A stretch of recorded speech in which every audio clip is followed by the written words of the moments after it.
I'll never forget the expression on Karen Pembroke's face the day she marched into that courtroom.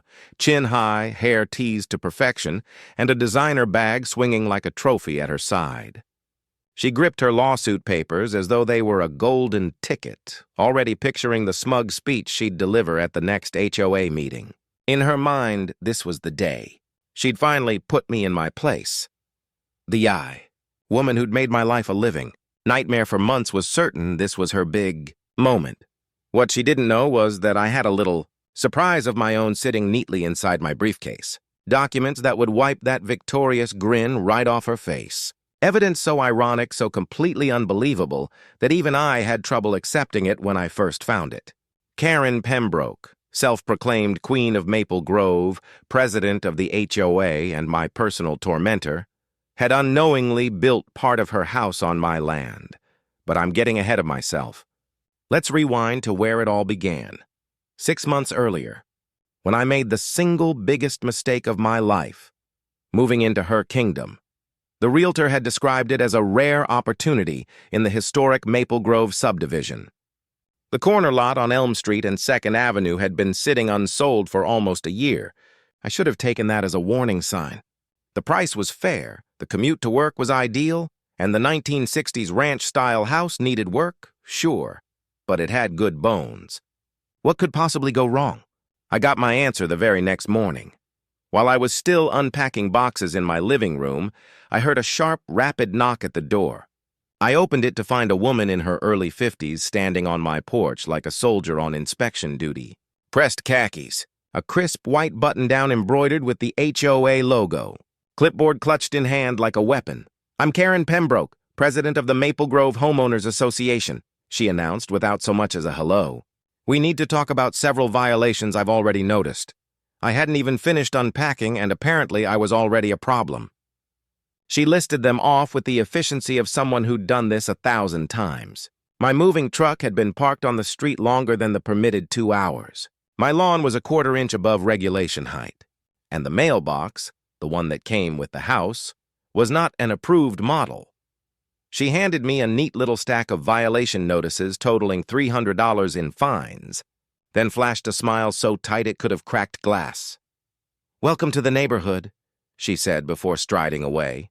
That's when I noticed. Her house sat directly behind mine. From that day on, Karen made it her personal mission to make my life miserable. She fined me for the color of my garden hose. She measured the distance between my trash cans with a tape measure like a detective at a crime scene. When I installed new blinds in my living room, she knocked on my door the next morning to inform me that off-white was not HOA approved. Only pure white was allowed. The breaking point came when I received a certified letter demanding 6 months of back HOA dues plus late fees, a total of $2,400. According to her, the previous owner had stopped paying, and now that I was the new owner, the debt was mine. When I tried to explain I'd checked my closing documents, she cut me off. Arms folded like a judge passing sentence. "There's nothing to review," she said coldly. "Every homeowner in Maple Grove pays HOA dues. It's not optional. If you don't comply, I'll place a lien on your property." That night, I cleared my dining room table and spread out every document from closing. The deed, the survey, the title report, everything I'd barely skimmed at the time. That's when I spotted something odd. Attached to the deed was a land lease agreement dated July 15, 1973. It stated that my property included not just the corner lot I'd purchased, but also a leased strip of land that extended beyond the surveyed property line. The lease had been paid in full for 99 years. Curious, I dove into the county's online records. What I found nearly knocked the wind out of me. That leased strip of land wasn't just some random piece of dirt. It included a significant portion of Karen's backyard. The next morning, I went to the county recorder's office. Harold, an older clerk with decades of experience, helped me piece it all together. "Oh, I remember this mess," he said, squinting at the documents. Back in the 70s, the developer used these long-term land leases to finance Maple Grove. Went bankrupt. Parcels got sold off piece by piece. Nobody ever cleaned up the records. And according to those records, when Karen's house was built in 1991, It was constructed partially on land covered by my lease. 20 feet of her lot, including part of her house, was technically on my leased property. I hired a real estate attorney, David Lawson, who spent 2 weeks combing through everything. When he finally called me into his office, his words were both surreal and satisfying. "The lease is valid," David said, tapping the papers. "Legally, she's been trespassing for more than 30 years. You could demand rent or technically force her to remove the encroaching structure. I had no intention of tearing down someone's house, but I sure as hell wasn't going to keep letting Karen bully me. When she sent another threatening letter demanding $3,000 in HOA dues and penalties, I decided it was time to hit back. David drafted a letter explaining that my property was exempt from HOA membership due to the lease agreement. We also, very casually, mentioned a boundary issue that would require resolution. Karen's response was almost instant. She stormed up my porch the next day, face red, clutching the letter like it had personally insulted her. "How dare you try to weasel out of your obligations with some made-up technicality?" she shouted. "I don't care what some lazy lawyer says." And just like that, the battle lines were drawn. "You live in Maple Grove. You pay dues like everyone else," Karen snapped, her voice sharp as broken glass.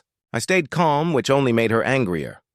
"Karen," I said evenly, "I suggest you have your attorney review the documents we referenced. This isn't a loophole or some made-up trick. It's a legal reality." "We'll see about that," she spat, her face flushed. "I'm filing a lawsuit first thing Monday morning. You'll pay those dues, plus every legal fee it cost me to teach you a lesson."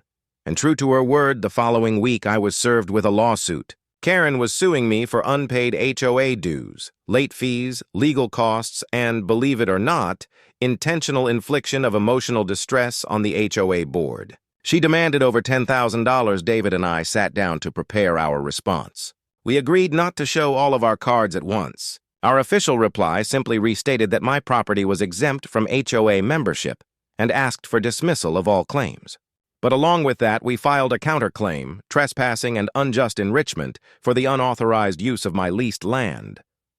The moment Karen's lawyer, a young and eager attorney named Bradley Morrison, received our counterclaim with the attached property documents, the tone shifted. 2 days later, David got a call.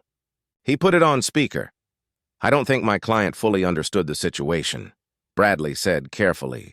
"Perhaps we could resolve this without further litigation." But Karen was Karen. She refused to back down. At the settlement conference, she sat across from me with her arms folded and an icy glare fixed on my face, as if sheer willpower could make the problem disappear. "This is ridiculous," she snapped. "I've lived in that house for 20 years. You can't just waltz in here with some ancient piece of paper and claim I'm on your land." David calmly spread out the evidence on the table. The original deed, the lease agreement, survey maps, and county records. Bradley's face drained of color as he flipped through each page. "Mrs. Pembroke," he said quietly, "these documents appear to be legitimate. Your house is partially built on land leased to Mr. Thompson." "Then the documents are wrong," Karen barked, slamming her hand on the table. "This is fraud." The mediator, a retired judge named Patricia Chen, spent nearly an hour reviewing everything. Finally, she peered at Karen over her glasses. "Mrs. Pembroke," she said firmly, "I've seen many property disputes. These documents are authentic, properly recorded, and legally binding. You should consider settling." But Karen wasn't interested in reason. She stormed out, declaring she'd see me in court. Bradley followed, clearly trying to talk her down. 3 months later, the showdown finally came. Karen swept into the courtroom like a queen entering her throne room, her best suit pressed to perfection, her HOA president pin glinting in the fluorescent lights. She took her seat at the plaintiff's table, shuffling her papers with a tight jaw and shooting me dagger-like looks. Judge Robert Hamilton, a no-nonsense man in his 60s, read through the case file with growing interest. Karen's attorney went first, arguing that I was just a delinquent homeowner trying to avoid his responsibilities through technicalities. Then David stood, calm and steady, and began to lay out our case. He showed how my property predated the HOA entirely. how the lease agreement explicitly exempted it from any HOA obligations. And then, finally, he dropped the bomb. Karen's house was sitting partially on my leased land. The judge leaned forward, examining the survey maps and comparing them to satellite images on his laptop. The room was silent except for the shuffle of papers. "Let me make sure I understand this," Judge Hamilton said slowly. "Mrs. Pembroke's house, the one from which she conducts HOA business, is partially built on land leased to Mr. Thompson?" "That's correct, Your Honor," David replied. The judge turned to Karen. "Mrs. Pembroke, were you aware of this when you purchased your home?" Karen's complexion shifted from red to bone white. "No, Your Honor. This is the first I'm hearing of it. And yet you've been collecting HOA dues and issuing fines to neighboring properties for 30 years, the judge said. "The HOA was established legally," Karen protested. "We have proper documentation." "Documentation," the judge replied evenly. "That does not supersede prior property rights." For 10 long minutes, Judge Hamilton reviewed every detail. Then he set the file down and gave his ruling.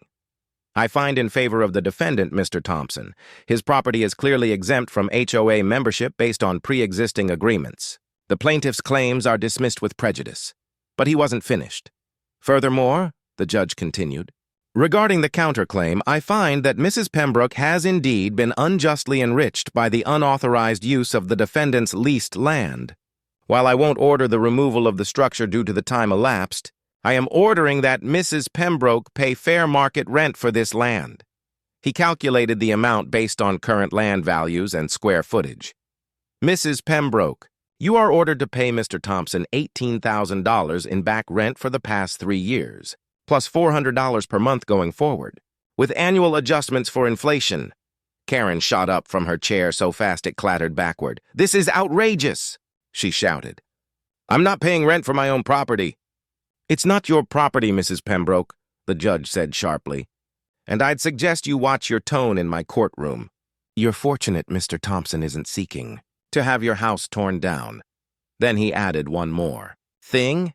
"It has also come to my attention during this proceeding that you've been harassing Mr. Thompson with frivolous fines and violations." That stops immediately. "Any further harassment will be considered a violation of this court's order and handled accordingly." Karen's mouth opened and closed like a fish out of water. Her lawyer was already packing up with the weary resignation of a man who'd lost the battle before it began. As I left the courtroom, I heard her voice echoing down the hallway. "Emergency board meeting tonight." "No, it can't wait until Tuesday." 2 weeks later, 2 letters arrived in the mail. The first contained a check for $18,000 and a signed rental agreement for the land. The second came from the Maple Grove HOA board, announcing that Karen Pembroke had resigned as president effective immediately. Neighbors told me the board had voted her out after learning about the lawsuit and the humiliation she'd brought on the HOA. Her iron-fisted rule was over. The final twist came 6 months later when a moving truck pulled into her driveway. She couldn't stand living next to me, paying me rent each month, being reminded daily of her defeat. She sold the house at a steep loss, forced to disclose the land lease to every potential buyer. The new owners, the Johnstons, are a young couple who pay their lease fee promptly and are genuinely good neighbors. They even invited me to their housewarming party. As for Karen, she moved to a new neighborhood across town, one without an HOA. Every January when that rent check arrives, I can't help but remember the day Karen Pembroke learned the hard way. Sometimes the person you try to push around just might own the ground beneath your feet.